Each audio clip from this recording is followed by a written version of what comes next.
یہ کرنٹ جیسا احساس دراصل ایک رگ کی وجہ سے ہوتا ہے،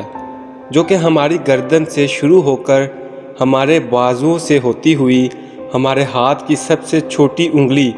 جسے ہم چھنگلیاں بھی کہتے ہیں، اور اس کے ساتھ جڑی انگلیوں یعنی کہ رنگ فنگر تک جاتی ہے۔ اس رگ کو النر ورب بھی کہتے ہیں۔ تو اصل میں جس وقت ہماری کہنی اچانک کسی چیز سے ٹکراتی ہے تو در حقیقت زور ہماری اس رگ پہ ہی آ پڑتا ہے، جس سے یہ دب جاتی ہے، اور عارضی طور پر ہمیں دماغ سے اس رگ کے رابطے میں رکاوٹ آنے لگتی ہے، جو کہ ہمیں اس کرنٹ کی صورت میں محسوس ہو رہی ہوتی ہے۔ اور پھر جیسے ہی اس رگ کا ہمارے دماغ کے ساتھ رابطہ بحال ہوتا ہے تو آہستہ آہستہ ہمارا